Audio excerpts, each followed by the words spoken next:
Vamos a continuar leyendo el texto de materialismo histórico y método dialéctico. Continuamos con el capítulo 3, materialismo mecanicista. Introducción. El tipo de materialismo producido en el pasado por la burguesía revolucionaria era un materialismo mecanicista. Este adoptó la antigua concepción materialista de que el mundo consistía de partículas materiales, átomos inmutables, cuya interacción producía todos los fenómenos de la naturaleza, y además trató de comprender el funcionamiento de la naturaleza tomando como modelo el de una máquina. En su tiempo, era una doctrina progresista y revolucionaria, pero tiene tres graves debilidades. Número 1. Necesita de la concepción de un ser supremo que dio comienzo al mundo. Número 2. Trata de reducir todos los procesos al mismo ciclo de interacciones mecanicistas, y no puede explicar, por lo tanto, el desarrollo, el surgimiento de nuevas cualidades, de nuevos tipos de procesos en la naturaleza. Número 3. No puede explicar el desarrollo social, no puede explicar la actividad social humana, y conduce a una concepción abstracta de la naturaleza humana. El mundo cambiante y cómo comprenderlo. Antes de Marx, el materialismo era predominantemente mecanicista. Con frecuencia, se oyen quejas de que los materialistas tratan de reducirlo todo en el mundo, incluyendo la vida y la mente, a un sistema de mecanismos sin alma, a una mera interacción mecánica de cuerpos. Esto se refiere al materialismo mecanicista, pero el materialismo marxista no es mecanicista, sino dialéctico. Para comprender el significado de esto, debemos entender primero algunas cosas acerca del materialismo mecanicista mismo. Podemos enfocar el problema preguntándonos cómo los materialistas han tratado de comprender los diversos procesos de cambio que se observan en todas partes. El mundo está lleno de transformaciones. La noche sigue al día y el día a la noche. Las estaciones suceden unas a otras. Las personas nacen, envejecen y mueren. Toda filosofía reconoce el hecho omnipresente del cambio. La pregunta es, ¿cómo hemos de comprender el cambio que observamos en todas partes? El cambio puede ser comprendido, en primer lugar, de manera idealista o de manera materialista. El idealismo busca el origen de todo cambio en alguna idea o intención, si no humana, divina. Así, para el idealismo, los cambios en el mundo material son iniciados y producidos, en último análisis, por algo fuera de la materia, inmaterial, y no sujeto a las leyes del mundo material. El materialismo busca el origen de todo cambio en las causas materiales. En otras palabras, trata de explicar lo sucedido en el mundo material por el mundo material mismo. Empero, si el acontecer del cambio ha sido reconocido por todos, ya que nadie puede ignorarlo, los filósofos han tratado de encontrar algo que no cambia, algo permanente, algo inmutable, detrás o dentro del cambio. Esto es, en general, una parte esencial de la ideología de una clase de explotadores. Temen el cambio porque ellos también serán eliminados. Por esto, buscan siempre algo fijo y estable, no sujeto al cambio. Tratan, por así decirlo, de ligarse a ello. También, los primeros materialistas buscaban esto. Detrás de todas las apariencias cambiantes, buscan algo que nunca cambia. Pero mientras los idealistas buscaban lo eterno y lo inmutable en el reino del espíritu, esos materialistas lo buscaban en el propio mundo material. Y lo hallaron, en la partícula material última, el átomo eterno e indestructible. Para estos materialistas, pues, todos los cambios eran producidos por el movimiento y la interacción de átomos inmutables. Esta es una teoría muy antigua, desarrollada hace más de 2000 años en Grecia, y aún antes en la India. En su época, era una teoría muy progresista, una arma importante en contra del idealismo y la superstición. Por ejemplo, el poeta romano Lucrecio explicó en su poema filosófico de la naturaleza de las cosas que el propósito de la teoría atomicista del filósofo griego Epicuro era el demostrar cuáles son los elementos de que son formadas todas las cosas, y cómo todas las cosas suceden sin la intervención de los dioses. Así, nació un materialismo que consideraba el mundo constituido por partículas materiales duras e impenetrables, y consideraba que todo cambio surgía solo del movimiento y la interacción de esas partículas. Esta teoría fue revivida en los tiempos modernos. En los siglos XVI y XVII, los filósofos y los científicos lo utilizaron en su lucha contra la filosofía católica feudal. Pero este materialismo moderno resultó tener un contenido mucho más rico que el antiguo, porque trató de descubrir las leyes de la interacción de las partículas materiales y de representar así un cuadro de cómo todos los fenómenos, desde los cambios meramente físicos hasta la vida del hombre, eran resultado del movimiento y de la interacción de las distintas partes de la materia. De esta manera, desde el siglo XVIII, habían aparecido las teorías modernas características del materialismo mecanicista. Una filosofía burguesa. En su esencia, el materialismo mecanicista era una ideología, una forma de teorizar de la burguesía en ascenso. para entender lo que se debe comprender, en primer lugar, que surgió y se desarrolló en oposición a la ideología feudal, que el filo de su crítica estaba dirigido en contra de las ideas feudales, que era, de hecho, la más radical de las formas burguesas opuestas a la visión del mundo feudal. Durante el periodo del surgimiento de la burguesía, se dislocaron las relaciones sociales y las ideas feudales, incorporadas en la filosofía católica que idealizaba estas relaciones. El sistema feudal, cuya base económica era la explotación de los siervos por los propietarios feudales, implicaba complejas relaciones sociales de dependencia, subordinación y fidelidad. Todo eso se reflejaba no solo en la filosofía social y política, sino también en la filosofía de la naturaleza. Típico de la filosofía natural del feudalismo era que todas las cosas en la naturaleza se explicaban en términos del lugar preciso que ocupaban en el sistema del universo, en términos de su supuesta posición de dependencia y subordinación en ese sistema, y del fin o propósito para cuyo servicio existían. Los filósofos y científicos burgueses destruyeron estas ideas feudales acerca de la naturaleza. Consideraban la naturaleza como un sistema de cuerpos en interacción, y rechazando todos los dogmas feudales, pugnaban por la investigación de la naturaleza con el fin de descubrir su verdadero funcionamiento. La investigación de la naturaleza avanzó al paso de los descubrimientos geográficos, el desarrollo del comercio y los transportes, el mejoramiento de la maquinaria y las manufacturas. Los adelantos más importantes se hicieron en las ciencias mecánicas, tan conectadas como estaban con las necesidades de la tecnología. Así, la teoría materialista se enriqueció como resultado de la investigación científica de la naturaleza, y sobre todo, de las ciencias mecánicas. Esto determinó, al mismo tiempo, la fuerza y la debilidad, el éxito y las limitaciones del materialismo. Lo que hizo avanzar a esta teoría era, como lo ha escrito Engels, el poderoso y cada vez más acelerado progreso de la ciencia y la industria, pero permaneció predominantemente mecánico, porque solo las ciencias mecánicas habían alcanzado un nivel más o menos elevado de su desarrollo. Su limitación específica, pero al mismo tiempo inevitable, era su aplicación exclusiva de las normas de la mecánica.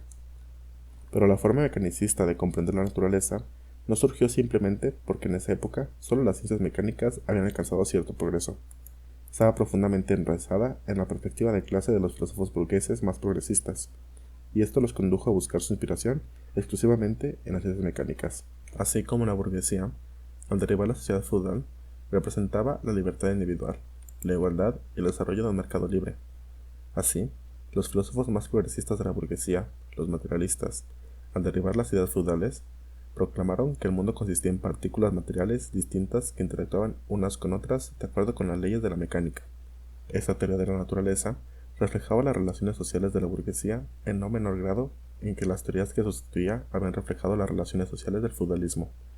Pero así como las nuevas relaciones sociales burguesas rompieron las cadenas feudales y permitieron el comienzo de un nuevo y grande desarrollo de las fuerzas de producción, así, la correspondiente teoría burguesa de la naturaleza rompió las barreras que las ideas feudales habían colocado en el camino de la investigación científica y permitió el comienzo de un nuevo gran desarrollo de la ciencia y la tecnología.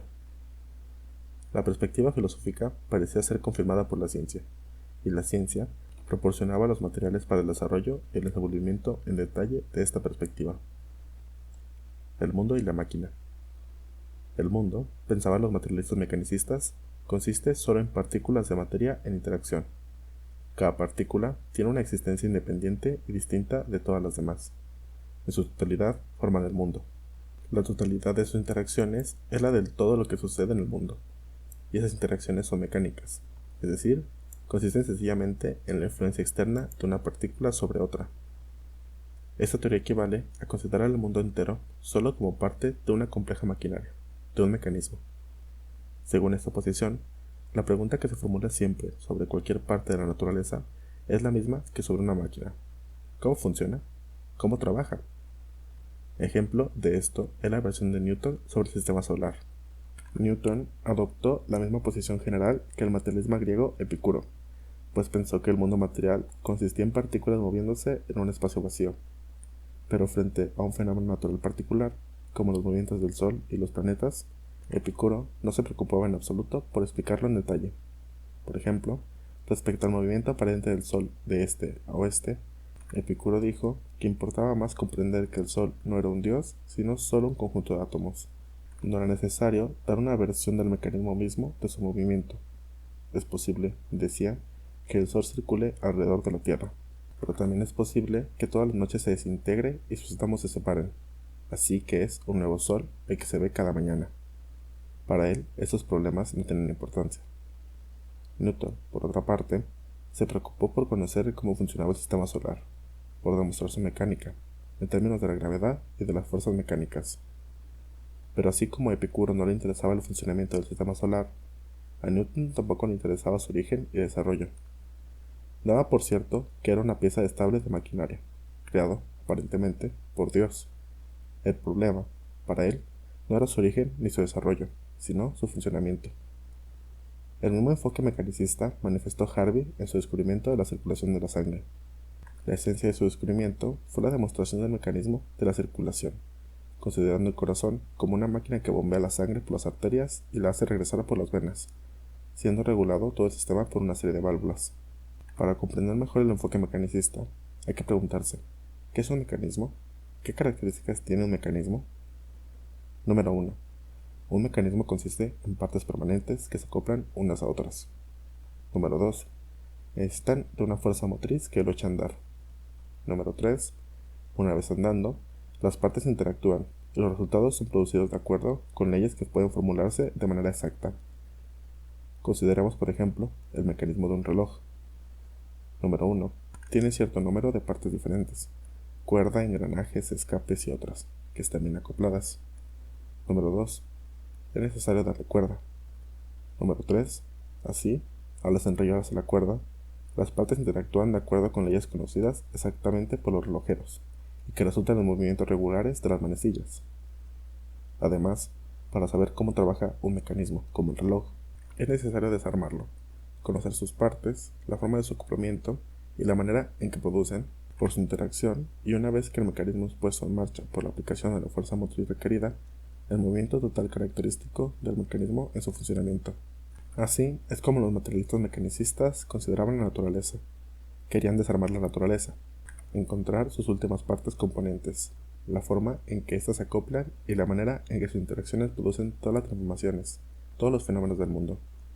Además, al encontrar el funcionamiento del mecanismo, trataron de hallar la forma de componerlo, de mejorarlo, de transformarlo, y de hacer que produjese nuevos resultados que correspondieran a nuevas necesidades del hombre.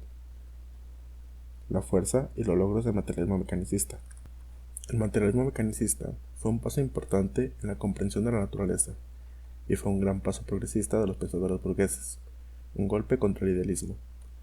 Los mecanicistas eran materialistas completos, porque libraron una lucha progresista en contra del idealismo y del clericalismo, al tratar de extender al reino del espíritu y de la sociedad las mismas concepciones mecanicistas utilizadas en la investigación científica de la naturaleza. Trataron de incluir al hombre y todas sus actividades espirituales en el sistema mecanicista del mundo natural. Los más radicales consideraban como una máquina, no solo los procesos físicos de la vida vegetal y animal, sino también al hombre mismo. Ya en el siglo XVII, Descartes, el gran filósofo francés, había dicho que todos los animales eran máquinas complicadas, autómatas, pero el hombre era diferente, pues tenía un alma. Pero en el siglo XVIII, el médico Lametrier, un seguidor de Descartes, escribió un libro con título provocador: El hombre, una máquina. Decía que también los hombres eran máquinas, aunque muy complicadas. Esa doctrina se consideraba como excepcionalmente atrevida y como un terrible insulto para la naturaleza humana, por no mencionar a Dios. Sin embargo, en su época constituía una visión progresista del hombre. El criterio de que los hombres eran máquinas resultó ser un adelanto en la comprensión de la naturaleza humana, en comparación con el punto de vista que los consideraba como viles pedazos de barro habitados por almas inmortales, y era también, comparativamente, un punto de vista más humano. Por ejemplo, Roberto Owen, el gran materialista y socialista utópico inglés, decía a los pedazos industriales de su tiempo: la experiencia os ha mostrado la diferencia en resultados entre un mecanismo limpio, aseado, bien arreglado y siempre en buen estado de funcionamiento, y otro que se ha dejado de ensuciar, que está en desorden y que, por lo tanto, se descompone con frecuencia. Entonces, si el debido cuidado de vuestras máquinas inanimadas puede producir resultados tan benéficos, ¿cuál no sería el resultado si dedicaseis la misma atención a vuestras máquinas vitales, de construcción tanto más maravillosas? Pero este humanitarismo era, cuando mucho, burgués. Como todo materialismo mecanicista, estaba enraizado en la perspectiva de clase de la burguesía. La proposición de que el hombre es una máquina se sustenta en el criterio de que, en el proceso de la producción, el hombre no es más que un apéndice de la máquina. Y si esto implica, por un lado, que la máquina humana debe ser bien cuidada y mantenida en buenas condiciones, también implica, por el otro lado, que no debe invertirse en ese propósito más de lo estrictamente necesario para mantener la máquina humana apenas en condiciones de trabajar. La debilidad y las limitaciones del materialismo mecanicista. El materialismo mecanicista tuvo debilidades importantes. Número 1. No pudo mantener en forma consistente y en toda la línea el punto de vista materialista. Porque, si el mundo es como una máquina, ¿quién lo hizo? ¿Quién lo echó a andar? En todo el sistema de materialismo mecanicista, era necesario un ser supremo, fuera del mundo material, aun cuando ya no interviniera continuamente en el mundo para mantener el movimiento de las cosas, sino que se limitara solamente a echar a andar las cosas y a observar los acontecimientos posteriores. Un ser supremo, así fue postulado por casi todos los materialistas mecanicistas, por ejemplo, por Voltaire y Thomas Paine, pero esto abre la puerta al idealismo. Número 2. El materialismo mecanicista ve el cambio en todas partes, pero como siempre, trata de reducir todos los fenómenos al mismo sistema de interacciones mecánicas. Solo ven el cambio la repetición eterna de un mismo tipo de procesos mecánicos, un eterno ciclo de cambios iguales. Esta limitación es inseparable del punto de vista que considera al mundo como una máquina, porque así como una máquina debe echarse a andar, así también nunca podrá ser otra cosa más que aquello para lo que fue hecha. No puede cambiarse a sí misma, ni producir algo radicalmente nuevo. Por lo tanto, la teoría mecánica siempre fracasa cuando trata de explicar el surgimiento de una cualidad nueva. En todas partes se ve el cambio, pero nada nuevo, ningún desarrollo. No se puede, en efecto, reducir los diversos procesos de la naturaleza, por ejemplo, los procesos químicos y los de la materia viva, a un mismo tipo de interacciones mecánicas de partículas materiales. Las interacciones químicas difieren de las interacciones mecánicas en cuanto a que los cambios que son producidos como resultado de la interacción química implican un cambio de cualidad. Por ejemplo, si consideramos la interacción mecánica de dos partículas que entran en choque, sus características cualitativas no vienen al caso, y el resultado se expresa como un cambio en la cantidad y la dirección del movimiento de cada una de ellas. Pero si se juntan dos sustancias químicas y se combinan químicamente, entonces resulta una nueva sustancia cualitativamente distinta de ambas. Del mismo modo, desde el punto de vista de la mecánica, el calor no es más que un incremento de la cantidad de movimiento de las partículas de la materia, pero en la química, la aplicación del calor conduce a cambios cualitativos. Tampoco los procesos de la naturaleza son repeticiones del mismo ciclo de interacciones mecánicas, sino que en la naturaleza hay un desarrollo y una evolución continuos que producen siempre nuevas formas de la existencia, o, lo que es lo mismo, movimientos de la materia. En consecuencia, cuando más amplia y consistente sea la aplicación de las categorías mecanicistas en la interpretación de la naturaleza, tanto más resaltan sus limitaciones esenciales.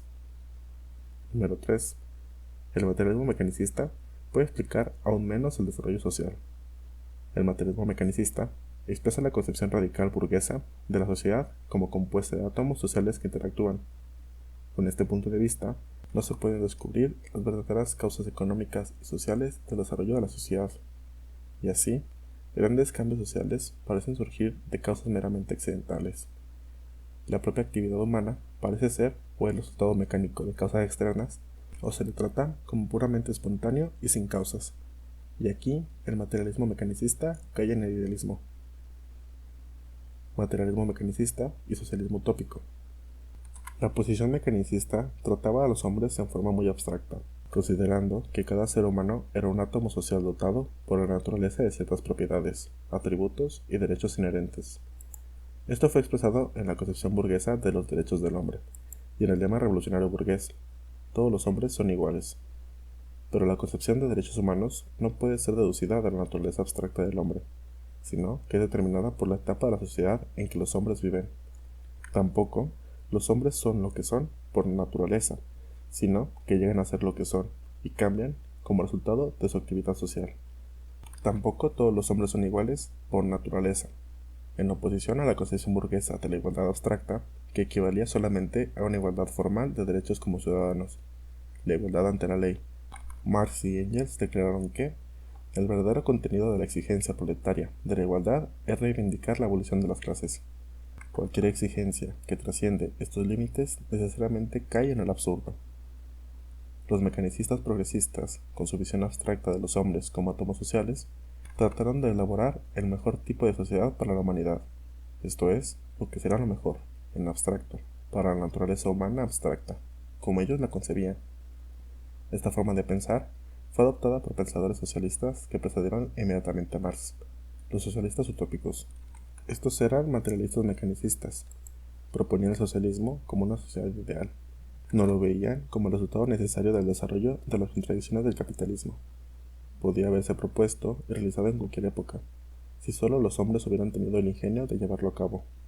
No lo veían como el resultado del triunfo de la lucha de la clase obrera en contra del capitalismo.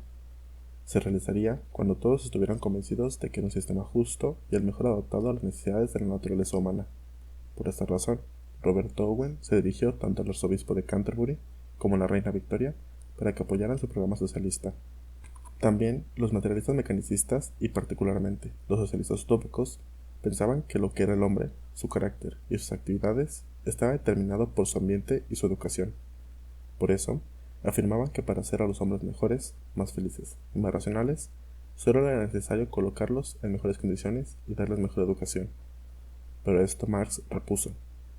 La teoría materialista de que los hombres son producto de las circunstancias y de la educación, y de que, por lo tanto, los hombres modificados son producto de circunstancias distintas y de una ocasión distinta, olvida que las circunstancias se hacen cambiar precisamente por los hombres, y que el propio educador necesita ser educado. Si los hombres son sencillamente producto de las circunstancias, entonces están a merced de las circunstancias. Por el contrario, los hombres pueden ellos mismos cambiar sus circunstancias, y los hombres mismos son transformados, no como resultado mecánico de circunstancias distintas, sino en el transcurso y como resultado de su propia actividad en la modificación de ellas. ¿Cuáles son, pues, las verdaderas causas sociales materiales que funcionan en la sociedad humana, que hacen surgir nuevas actividades, nuevas ideas, y por tanto, circunstancias distintas y hombres transformados? El materialismo mecanicista no podía contestar esa pregunta. No podía explicar las leyes del desarrollo social ni mostrar cómo cambia la sociedad. En consecuencia, no obstante, haber sido una doctrina progresista y revolucionaria en su época, no podía servir para guiar la lucha de la clase obrera en su afán de cambiar la sociedad.